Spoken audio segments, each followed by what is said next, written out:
pour ce 3e volet de MAPEI Club, enregistré à distance, mesures sanitaires oblige, et on ne lâche rien.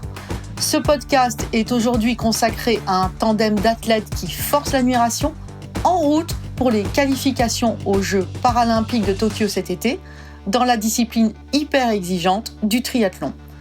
J'accueille donc Arnaud Grandjean, triathlète malvoyant au palmarès époustouflant, et son binôme Toumi Degam, également triathlète multimédaillé, qui guide Arnaud dans chacune des épreuves constitutives du paratriathlon, et ce, depuis 2018. Bonjour Arnaud, bonjour Toumi. Bonjour Catherine, bonjour tout le monde. Bonjour. Je reçois également Christophe Jonot, mon DG, directeur général de MAPEI, lui-même sportif passionné et soutien de l'aventure extraordinaire d'Arnaud et Toumi dans la perspective des Jeux paralympiques. Bonjour Christophe. Bonjour Catherine, bonjour à tous.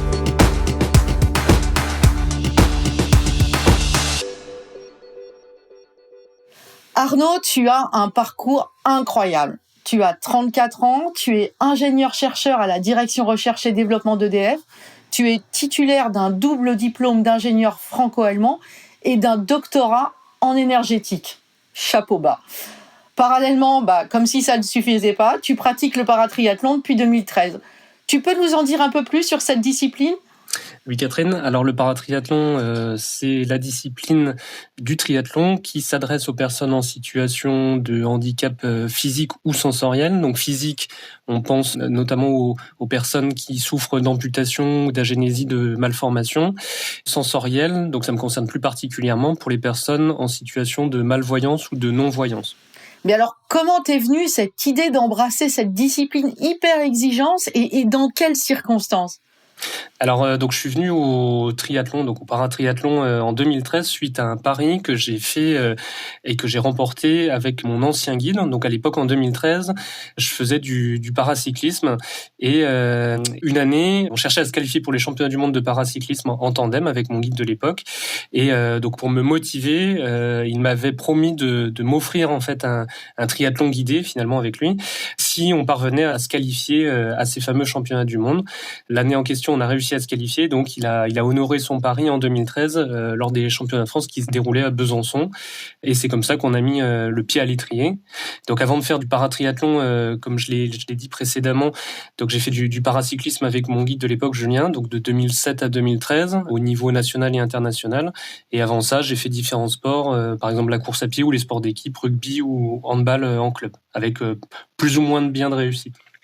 Alors par contre, Arnaud, est-ce que tu peux juste rappeler pour nos auditeurs de quoi est composée une épreuve de paratriathlon ? Bien sûr. Alors le paratriathlon au niveau international, et lorsqu'il est reconnu sport de haut niveau, c'est le triathlon sous format sprint. Donc c'est 750 mètres de natation, 20 km de vélo, 5 km de course à pied, le tout enchaîné. Pour ma catégorie particulière, donc le triathlon se déroule en tandem avec un guide qui accompagne donc la personne malvoyante ou non-voyante tout au long de l'épreuve. Donc c'est un véritable sport d'équipe. Donc on nage ensemble, on fait du vélo avec un tandem et on court les 5 km accrochés. Alors justement Arnaud, tu évoques ton binôme. Alors je me tourne vers Toumi, cette rencontre incroyable. Donc Toumi, tu as 41 ans, tu es militaire de carrière. Tu es membre de l'équipe dans la discipline du triathlon du 93e régiment d'artillerie de montagne depuis 2003. Et, excuse-moi du peu, multiple champion de France du duathlon et triathlon militaire. Et en plus, vainqueur de multiples triathlons dans le monde. C'est donc fin 2018 que débute le binôme avec Arnaud. Est-ce que tu peux nous raconter le début de cette superbe aventure ? Oui, donc Catherine, avec Arnaud, on s'est rencontrés en septembre 2018. Justement, pour l'occasion, on allait participer à un triathlon sprint à La Baule, donc Audencia Triathlon. Et on a passé un week-end ensemble. On a passé quelques jours en Touraine, justement, pour faire connaissance. Aussi faire les petits réglages sur nos liens, parce qu'en triathlon, en binôme, on est attaché par un lien au niveau de la jambe en natation, on est relié par le vélo sur l'épreuve cyclisme, et à pied, on a aussi un lien soit à la hanche, soit à la main. Pendant ce week-end, on a fait des réglages aussi sur le vélo, parce que c'est la partie la plus importante au niveau de notre binôme. Voilà, donc moi, le fait de rencontrer Arnaud et justement de faire du triathlon en binôme, ça a complètement changé justement ma vision du triathlon. C'est-à-dire que moi, ça fait depuis 1999 que je pratique le triathlon et j'ai toujours connu ce sport comme un sport individuel. Et là, ça s'est transformé en sport par équipe.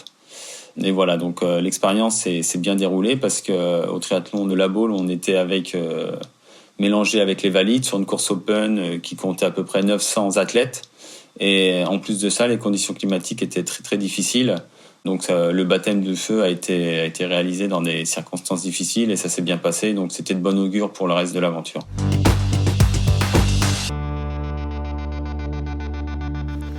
Alors, Toumi vient de l'évoquer, Arnaud, comment est-ce que vous vivez en fait ces entraînements au quotidien ? Comment ça se passe, la mise en place d'un tandem aussi extraordinaire ? Alors, comme Toumi le rappelait, on est deux sportifs avec un petit passif chacun de notre côté. Donc finalement, faire du triathlon à deux, on redécouvre pas les disciplines. On a besoin de développer, d'acquérir et de confirmer en fait des automatismes ensemble. Il y a un gros travail à faire sur le vélo pour chercher à être efficace ensemble, choisir le bon braquet, décider quand est-ce qu'on se met en danseuse, etc. Donc ça, ce sont de la construction d'automatismes qui passe par des heures d'entraînement, des réglages, etc. Sur la partie natation, nager côte à côte, c'est pas très compliqué, mais voilà, encore une fois, comme on peut pas communiquer dans l'eau, il faut essayer de se programmer, se profiler avant de rentrer dans le milieu aquatique. Et donc, chacun essaye de faire au mieux. Lui, typiquement, sur une épreuve, va chercher à faire la trajectoire optimale et moi, à être le plus proche de lui sans le gêner, mais tout en bénéficiant de sa vague, puisque je nage à ses côtés. Sur la partie pédestre, j'ai moins besoin de conseils ou de guidage parce que je suis relativement autonome et les parcours sont sans embûches. Donc voilà, donc il y a un travail qui se fait à l'entraînement. Donc tout au long de l'année, au travers de différents stages, on passe quand même plusieurs semaines ensemble. L'année dernière, de mémoire, on était à 14 semaines ensemble, stage et compétition confondus. Donc une partie du travail à l'entraînement en stage et l'autre partie en compétition où justement on observe l'efficacité ou le besoin d'améliorer ses réglages. Alors, Toumi, quand on préparait ce podcast, tu évoquais quelque chose de très sympa qui était en fait cette motivation pour l'autre. Si tu peux nous en dire un petit peu plus. Des jours où on n'a pas forcément envie d'y aller et puis on y va parce qu'il y a l'autre. Oui, c'est sûr que justement maintenant la motivation est décuplée parce que je suis plus tout seul justement à concourir. Donc des fois, c'est vrai que le matin, quand le réveil sonne à 5h30 et que je dois aller nager, je sais que à quelques kilomètres, Arnaud est en train de faire la même chose, donc ça me tire vers le haut. Pour rebondir sur ce que disait Arnaud, au niveau de notre binôme, comme dans un couple, on fait pas mal de compromis. Voilà, quand il parlait des braquets, voilà, donc en vélo, on a une chaîne de liaison qui fait que moi je commande les braquets et lui doit en fait avoir le même braquet que moi. Donc si moi je tire trop gros et que ça convient pas à Arnaud, il va falloir que j'ajuste ça parce que le but de notre binôme, c'est d'aller le plus vite possible. Donc on est en perpétuel compromis, mais des compromis sur la performance, voilà, parce que sinon sur l'état d'esprit, on a la même vision du sport, donc ça, il n'y a pas de compromis à faire là-dessus. Et c'est quelque chose que je connaissais pas avant 2018. Merci à tous les deux. On a très bien compris au travers de votre témoignage la force de votre binôme en termes de performance et de motivation.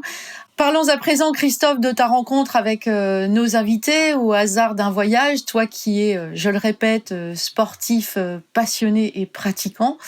Tu es d'ailleurs intarissable sur le sujet. Voilà, qu'est-ce que tu peux nous raconter de cette rencontre ? Je dirais d'abord qu'il n'y a pas de hasard parce qu'avec Toumi, on s'est croisés sur une épreuve de triathlon. Donc il a fini, bien entendu, bien devant moi. Et on a pas mal discuté, on a sympathisé, et puis il m'a parlé de ce projet. Et j'ai trouvé ça bien, et ça m'avait... j'étais un peu admiratif, parce que je trouvais que c'était quelque chose de très intéressant, de se projeter vers les Jeux Olympiques, et de faire participer aussi quelqu'un paratriathlète. Et puis au moment du Covid, j'ai appris que les JO étaient repoussés et j'ai appelé Toumi, enfin on s'est contacté et puis j'ai posé la question. On a rediscuté longuement et puis là on est convenu que Mapei serait un des partenaires de l'aventure. Alors tu peux nous expliquer, Christophe, en quoi consiste précisément ce partenariat ? Alors, on les aide financièrement parce qu'ils ont besoin. Ils parlent beaucoup de stages, là vous avez entendu, et ces stages doivent être financés, donc on les aide pour contribuer au financement de ces stages. Et puis on les a aussi aidés au travers de Mapei Sport, qui est une filiale de Mapei, qui est issue de l'époque où Mapei était très très lié au cyclisme, qui a gardé toute cette expérience et qui développe des méthodes pour aider les sportifs à maximiser leur performance. Et donc, au travers de Mapei Sport, on les a aidés, on les a invités à passer un moment en soufflerie pour améliorer leur position. Alors, précisément, là, cette fameuse soufflerie, parlons-en avec Toumi et Arnaud. Quelle est la technologie mise en place et finalement le but recherché pour l'amélioration des performances ? Toumi. Donc en fait, en soufflerie, on cherche à améliorer la pénétration dans l'air. En fait, notre épreuve, elle est sur 1 heure de course, donc on va très vite avec des vitesses assez élevées. Et comme c'est exponentiel, plus on va vite, plus il y a de trottement. Donc on est vraiment toujours en recherche d'amélioration, surtout là-dessus, et notamment à vélo, parce qu'à vélo, on atteint des vitesses entre 50, 55 km/h, voire plus en faux plat descendant. Donc ça, c'est une recherche qu'on n'a pas eu l'occasion de faire. Moi, ça fait 20 ans que je fais du triathlon et j'ai jamais eu l'occasion de pouvoir tester ça parce que c'est un coût financier très élevé. Donc avec la Mapei, on a pu justement avoir ce privilège.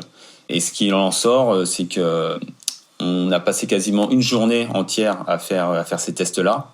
Donc on a vu vraiment un gain important dans le tunnel de soufflerie. Et maintenant, on attend de le mettre en application sur les courses rapidement. Et toi, Arnaud, tu l'as vécu comment, là, cette soufflerie et les performances que ça a pu t'apporter derrière ? Alors moi, j'étais impressionné par la technologie. Voilà, je fais du vélo depuis quasiment 20 ans et donc nécessairement, on entend parler de ça, mais ça paraît vraiment inaccessible, réservé à l'élite. Et là, grâce au soutien de Mapei, on a pu bénéficier de ça pour notre pratique. On a été entouré d'une équipe vraiment aux petits soins, à chercher le moindre détail pour améliorer, justement, faire des propositions de nouvelles positions, faire de nouveaux tests, etc. Et donc, j'ai trouvé ça vraiment très enrichissant. Et puis, encore une fois, voilà, être dans un environnement qui a accueilli des sportifs de renom, des skieurs, des motards ou d'autres cyclistes. Voilà, ils ont vraiment un background assez impressionnant. Et par contre, petite fierté, on était les premiers tandems à passer dans la soufflerie. Donc voilà, on retiendra également ça. Alors, Christophe, tu es un grand sportif, mais tu es aussi chef d'entreprise. Pourquoi est-ce que ce partenariat a du sens aussi pour Mapei en tant qu'entreprise ? Alors, je suis quand même largement plus chef d'entreprise que sportif, même si dans ma tête, je pense que je vais passer quelques mois à envier Toumi et Arnaud, voilà, par rapport à leur projet. Ça a plusieurs sens. D'abord, le partage de l'énergie. En fait, je trouve que dans ce qu'Arnaud et Toumi font ressortir, c'est vraiment un partage de l'énergie. Ils sont alignés sur des valeurs, et ça, c'est vraiment quelque chose qui est clé dans une entreprise. Donc, moi, ce que je recherche au travers de la relation entre le sport et l'entreprise, c'est vraiment qu'on prenne le meilleur des deux côtés. Et ce qu'il disait tout à l'heure par rapport à l'alignement sur les valeurs, il y a plus ces problèmes parce qu'ils ont des petits problèmes de braquet, mais par contre, les choses fondamentales, elles sont claires. Et ça, pour une entreprise, c'est la même chose. Et puis, l'énergie, c'est important. En fait, les ressorts de motivation. Et moi, ce que je voudrais, c'est que pendant les mois qui viennent, là, Mapei pousse ce binôme, en fait, qu'eux se sentent poussés par l'entreprise. Enfin, j'espère qu'ils se sentent. Et puis, à l'opposé, au travers de la communication qu'on fait sur leur expérience, que les salariés trouvent des leviers, parfois, pour répondre à leurs petites problématiques, et trouvent un ressort au travers de l'énergie que ces deux triathlètes déploient. Message reçu, Christophe.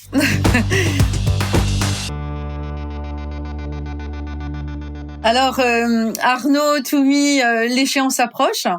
Donc, quel est le chemin critique jusqu'aux Jeux paralympiques ? Alors, normalement, qui se tiendront, si tout va bien, du 24 août au 5 septembre de cette année, sachant que la pandémie a bien compliqué les choses. Arnaud ? Effectivement, le calendrier de course complètement chamboulé l'année dernière a été bien revu également cette année. On devait courir en mars, ça s'est transformé finalement en des tests physiques au sein de l'équipe de France. Désormais, nos épreuves cibles se situent à partir de la mi-juin, donc les 13 et 20 juin respectivement. Donc 2 manches de Coupe du Monde en France et en Espagne, où il faudra être performant, montrer de quoi on est capable et surtout se rapprocher des meilleurs pour espérer décrocher notre qualification. D'ici là, donc on a d'ores et déjà prévu 2 stages avec Toumi, un du côté de Vichy où je vais pouvoir revoir mon entraîneur pendant une semaine et un stage en altitude du côté de Font-Romeu à partir de la mi-mai pour être au meilleur de notre forme courant juin. Oui, et toi, Toumi, tu as vécu là, comment ce rééchelonnement effectivement du chemin critique? Oui, c'est vrai qu'une année olympique, c'est déjà très compliqué en soi. Donc justement là, avec les conditions sanitaires actuelles, le plus dur pour nous, c'est d'avoir des pics de forme en temps voulu. Donc ça déjà c'est compliqué, mais ce qui se complique, c'est que les courses se sont annulées au fur et à mesure.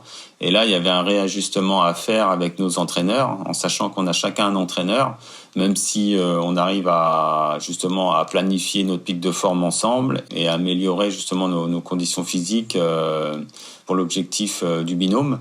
Donc ça a été très compliqué. On a essayé de gérer comme on a pu. Aujourd'hui, on a des dates qui sont quasiment confirmées, donc là, c'est plus facile pour nous. C'est pour ça qu'on a calé des stages à Vichy, dans le centre de la France, et puis à Font-Romeu en altitude, justement pour faire un protocole d'altitude pour pouvoir être performant à la redescente en plaine, quand on aura les courses le 13 juin et le 20 juin en Espagne.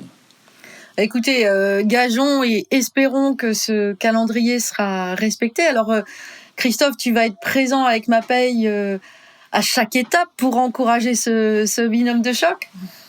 Alors moi je serai présent de toute façon du fond du cœur, je serai avec eux et après je pense que j'irai les voir si c'est possible, si les conditions le permettent, au moins sur une des étapes.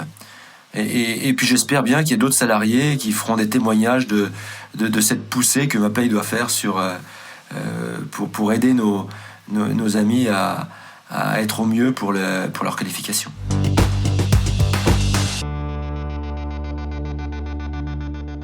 Alors, la tradition pour Mapei Club, c'est de demander à chacun le mot de la fin. Alors, on va commencer par Toumi, en une phrase ou deux, le mot de la fin. Moi, c'est comme à l'image d'un iceberg. Il y a la partie émergée, donc Arnaud et moi, et la partie immergée, donc c'est tous nos partenaires. Donc nos entraîneurs, les partenaires de produits, les partenaires financiers et voilà. Et la Mapei fait partie justement de ces partenaires qui nous soutiennent financièrement, matériellement et surtout psychologiquement. Parce que au-delà de ça, voilà, on a toujours un contact assez régulier avec justement Christophe qui nous demande des conseils.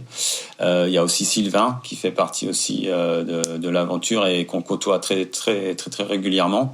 Donc voilà, nous, on est aux avant-postes, mais derrière, on a beaucoup de monde qui nous pousse. Et avec ça, justement, avec Arnaud, on se sent vraiment privilégié.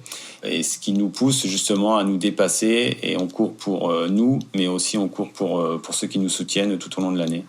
Donc moi, pour le mot de la fin, je dirais soutien. Alors, j'en profite pour saluer mon collègue Sylvain Tardant, tu l'as cité. Sylvain qui a beaucoup œuvré à vos côtés. Voilà, coucou Sylvain.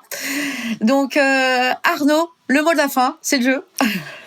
Alors pour moi, le mot de la fin, ce sera privilège. Un privilège d'être accompagné, comme disait Toumi, par différents soutiens qui nous sont indispensables et justement qui nous ouvrent des portes. Par exemple, la soufflerie, qui est quelque chose d'assez extraordinaire. Je pense qu'en équipe de France de triathlon, on est sans doute les seuls à être passés en soufflerie, que ce soit les paratriathlètes ou même les valides. Donc c'est quand même une chance extraordinaire et privilège de pouvoir aller au bout de notre projet sportif, accompagné de nos partenaires, nos soutiens, famille, entraîneurs, etc.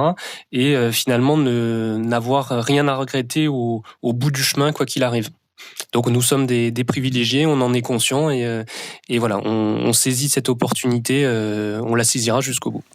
Alors Christophe, ton tour. Moi, j'ai entendu plein de choses super intéressantes et émouvantes. Moi, j'ai un seul mot, parce qu'à un moment, à la fin, sur la ligne droite, il faut pas se poser de questions. C'est Forza.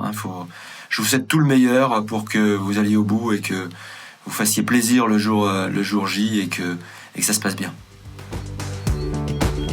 Alors força, ce sera le mot de la fin. Merci à vous trois pour avoir répondu à cette invitation du Mapei Club. Il va sans dire, Toumi et Arnaud, que nous vous souhaitons, et tout Mapei est derrière Christophe et moi, la plus belle réussite du monde pour ces qualifications. À très vite donc pour le prochain podcast en direct, nous l'espérons, du Mapei World Paris. Bye bye!